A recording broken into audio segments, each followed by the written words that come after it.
Hello students, welcome to my channel Literature Gyan. हम पिछले videos में कर चुके हैं छायावाद, प्रगतिवाद। आज हम करेंगे प्रयोगवाद। प्रयोगवाद या नई कविता की प्रमुख प्रवृत्तियों पर प्रकाश डालें।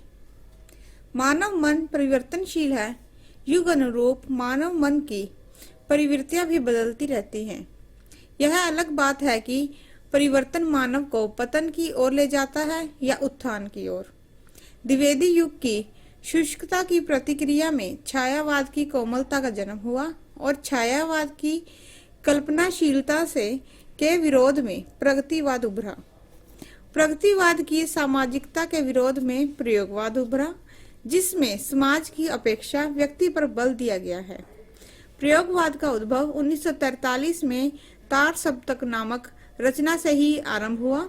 अज्ञेय इस धारा के प्रवर्तक थे। तार सप्तक में 7 कवियों की रचनाएं संकलित थी।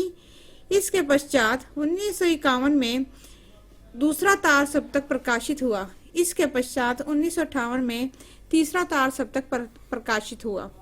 अब प्रश्न यह उठता है कि प्रयोगवादी काव्य धारा का जन्म क्यों और कैसे हुआ। प्रयोगवाद का जन्म वास्तव में अपने युग की नवीन परिस्थितियों के अनुरूप हुआ। द्वितीय महायुद्ध के पश्चात समाज की चेतना झंझना उठी। पुरानी मान्यताएं और आस्थाएं टूट रही थी। चारों ओर बिखराव नजर आ रहा था। मानव नैतिकता और अनैतिकता के बंधनों में जकड़ा हुआ था। प्रगतिवाद ने जनता को जिस आदर्श और वर्गहीन समाज के स्वप्न दिखाए थे, वह स्वप्न टूट चुके थे। जब क्रांति और विद्रोह का नारा लगाने वाले प्रगतिवादी कवियों के नारे झूठे सिद्ध हुए तो कवि अपने मार्ग से विचलित हो गया।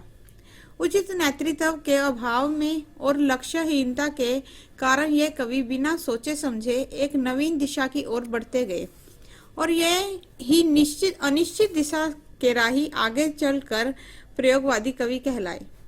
इस पर फ्रायड के दर्शन का प्रभाव है। प्रभाकर माचवे के अनुसार नए प्रयोगों के प्रभाव ने प्रयोगवाद को जन्म दिया।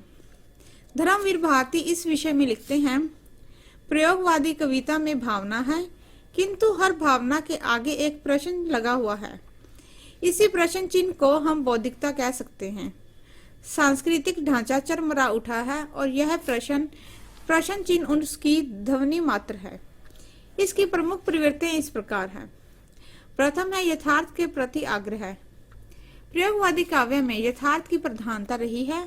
फ्रायड के मनोविश्लेषण से प्रभावित होने के कारण इसमें अति यथार्थ आ गया है।